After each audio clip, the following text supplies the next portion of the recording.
Hello kids, welcome to class 8 math session.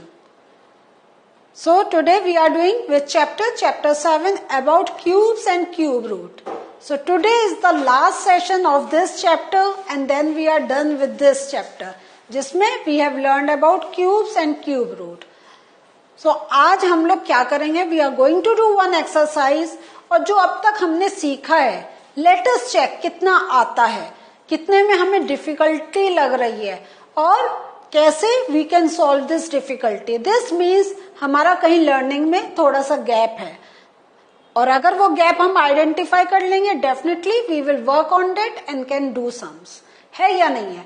So moving further, तो ये cube root अगर हम देख रहे हैं तो it is a very general thing. You find out the factors, you make a group of 3 and then easily you can tell by which number the given number can be multiplied or can get divided to make it to a perfect cube number. ये इस stage से अब हम लोग बाहर आ गए. अब हमने और प्रीवियस सेशन में क्या सीखा? वेरी इंपॉर्टेंट थिंग, अगर कोई नंबर हमारा is written in this form,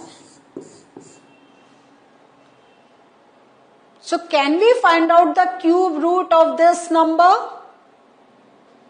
Suppose 64. Can we find out the cube root of 64? Yes. Ultimately क्या है? We have to go to the factor method. We have to find out and then by making a group of 3 we can tell whether the given number का cube root we can find. या find कर सकते हैं तो we can give the answer. है या नहीं है? So let us start doing this exercise. अब क्या है? Find the cube root of each of the following numbers by prime factorization method. So हमारा सेम जैसा हम लोग कर चुके हैं 64 का अगर हम करेंगे तो क्या आ गया हमारा? अब तो आप लोग इसमें परफेक्ट हो गए होंगे.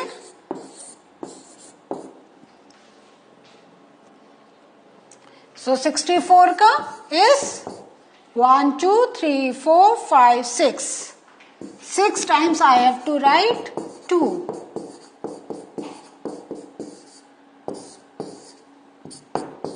2q into 2q.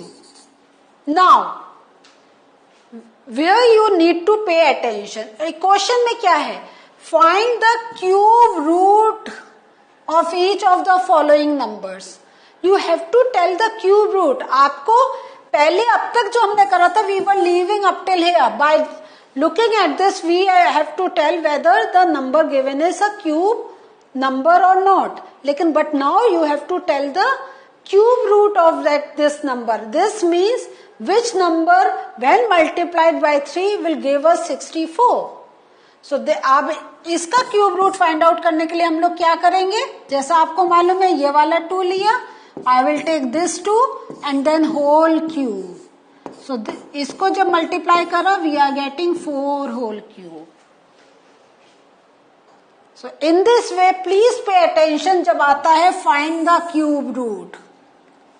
So cube root of 64 is 4. Do you get this or not? Let us do one more example. 5, 1, 12. ठीक है? अब हम 5, 1, 12 का चलिए यहाँ पे छोटा छोटा लिख के एक बार ट्राई करते हैं. तो 2 2s are 4, 2 5s are 10, 6. Then 2 2s are 4, 8, 2 6s are 64. और फिर हम देख लेते 64 के आगे हमें ये मिल गया. ठीक है? तो हमारे ये और क्योंकि फिर हमारे पास सेम जाएगा. To make it sure you don't have to do this short thing but just to explain you. तो इसका मेरे पास क्या आएगा? 2 क्यूब ये आ गया और यहाँ पे मेरे पास 2 cube into 2 cube. This means इसका आंसर क्या आएगा? 2 इंटू 2 इंटू 2 होल क्यूब. तो 2 2s are 4, 4 2s are 8. This means 8 को जब हम 3 times multiply करेंगे we are going to get 512. So cube root of 512 is 8. समझ में आया? तो और आप if you want to check, आप देख लीजिए 8 into 8 is 64.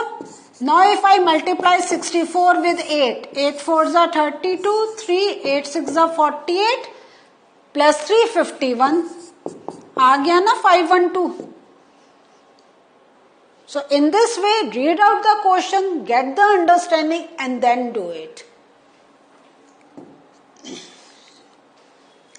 There are some more questions. इसका you have to find out the cube root and with the help of that you are going to give the answer. समझ में? जैसे ये 27,000 है. So हम 2 1s are 2, 2 3s are 6, 5 0 0. आप जल्दी नहीं करें, आपको एक एक स्टेप करते हुए आगे चलना है. Don't hurry. 2 3s are 6, 6, 5. Now we are going to check कि ये 3 से जाएगा. Yes. 1 1, 3 2s are 6, 5. Then यहाँ पे 3 आया. 3 3s are 9, 10 11. 3 से जाएगा अब ये 21. Yes. 22. 3 7s are 21, 3 5s are 15. It can go by 3 again. 3 5s are 15. Now it will go by 5. So हमें इसके क्या क्या मिले? इसके हमें मिले 1 2 3, 1 2 3, 1 2 3. This means 2 into 2 into 2 into 3 into 3 into 3 into 5 into 5 into 5. So मिल गया हमें, means 2 cube into 3 cube into 5 cube. So इसको how can we write? 2 into 3 into 5 whole cube. और ये क्या आया? 2 3s are 6, 6 5s are 30. 30 cube. So what is the cube root of 27,000? Answer में you will write 30, not cube. इससे हमने बस ये निकाला. तो the basic answer is down here. So please do remember, this is very important. कभी कभी बच्चे जल्दी में 30 क्यूब लिख देते हैं. नो, आपको बेसिक बेस नंबर पे you have to put attention and this will be considered the cube root of 27,000. So there is one more example in front of you. Please do try. और आप book में देखेंगे there are many sums जिसमें आपको find out करना है. Just keep on doing. फिर आपको इतना easy लगेगा कि आप हमेशा यही करना चाहेंगे. Now some true and false questions we are going to discuss. Cube of any odd number is even. So आपने ये पहले करा था ना. इफ यू रिमेम्बर, एक हमने चार्ट डिस्कस किया था and in date I have discuss कि कब ऑड एंड इवन नंबर्स मिलते हैं. तो cube of any odd number is even. Can we say this to be true? This is a false statement. If we want to check like 3 का cube करेंगे तो 3 3s are 9, 9 3s are 27. This is a odd number. 5 का करेंगे तो 5 5s are 25, 25 into 5 125. So this is also odd number. ठीक है. A perfect cube does not end with 2 zeros. If you remember, एक session में मैंने I have given you hint. है या नहीं है?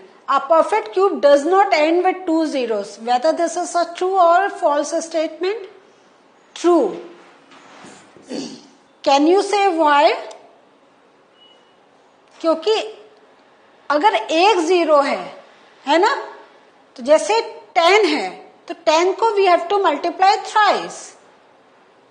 तो 10 into 10 100 हुआ, 100 into 10 1000. तो वो हमें क्या मिल रहा है? 3 0. तो a perfect cube does not end with 2 zeros. That is true statement. If a square of a number ends with 5, then its cube ends with 25. वो क्या कह रहे हैं? अगर किसी नंबर का स्क्वायर 5 पर एंड हो रहा है तो उसका जो क्यूब करेंगे वो इट विल एंड बाय 25। इसमें आपको काफी एग्जाम्पल्स सर्च करने पड़ेंगे। For your comfort I am telling this is false. और इसमें हम एग्जाम्पल ऐसे लेते हैं कि अगर हमने सपोज 25 का ही क्यूब ले रहे हैं, ठीक है, सो 25 इंटू 25 अगर हम करेंगे तो 25 इंटू 25, 5 5 25, 5 2 10, 125 एंड देन 2 5 10, 625 आया। और 625 को आप 25 से फिर करेंगे तो 5 5 25, 5 2 10, 11 12, 5 6 30, 31, 2 5 10, 2 2 4 5। तो जब आप ऐसे 25 एंड 35 का कंपैरिजन करेंगे, ये मैंने एक हल्का सा हिंट करके आपको बताया है, तो यू विल सी कि ऐसा हमेशा नहीं होगा, ठीक है। There is no perfect cube which ends with 8। So कोई ऐसा परफेक्ट क्यूब है ही नहीं जो 8 पर एंड हो। What do you think? 2 का क्यूब लें अगर हम तो 2 2 4, 4 2 8, मिला या नहीं करा? वो कह रहे हैं there is no perfect cube, ऐसा है ही नहीं।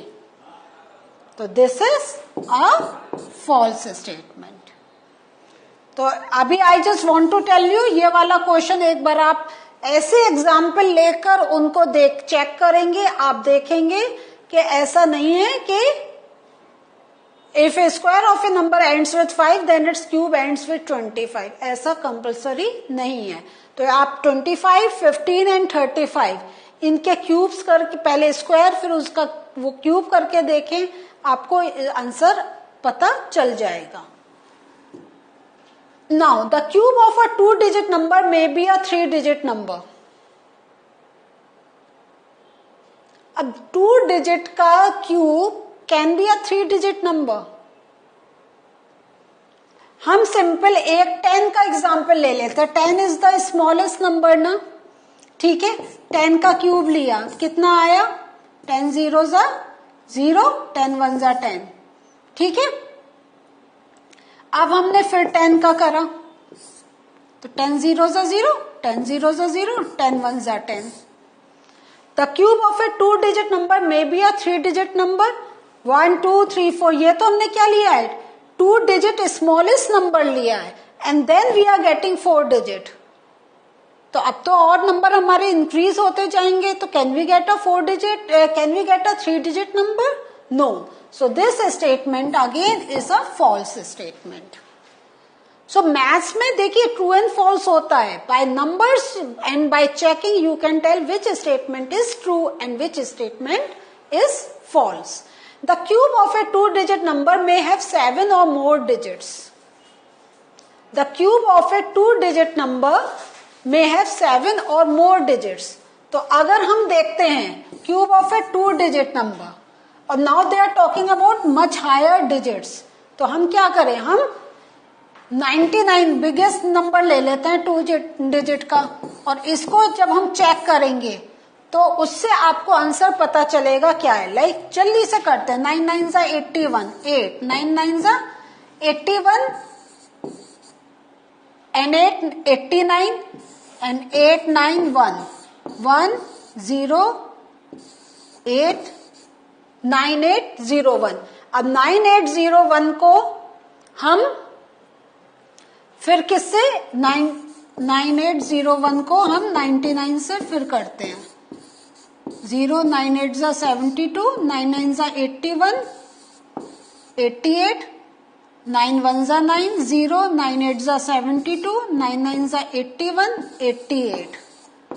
तो हम 1 2 3 4 5 6, तो जब हम इसको सॉल्व करेंगे तो we are going to get 6 digits.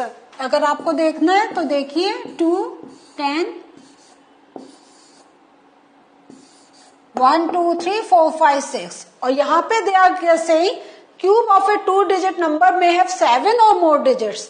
जब हमने लार्जेस्ट हमने जो 2-digit नंबर को जब कैलकुलेट करा वी आर गेटिंग 6 डिजिट, ठीक है. So this statement again is a false statement. The cube of a single digit number may be a single digit number. Is this possible? Just take it. One cube, हम 1 का cube ले रहे हैं. It's a single digit. 2 का cube ले रहे हैं. It's a single digit number. हाँ, अब 3 का लेंगे, it cannot be a single digit. लेकिन the cube of a single digit number may be a single digit number. May be, हो सकता है. Yes, this statement is true. Clear? So what did we learn today? Today in this session we have learned how to find out the cube roots of the number as well as how can we tell whether the given statements are true and false. So in this session we have also finished chapter 7, that is cube and cube roots. In the next session I will take a new chapter from your book. Till we meet again, do revise this and enjoy it. Bye.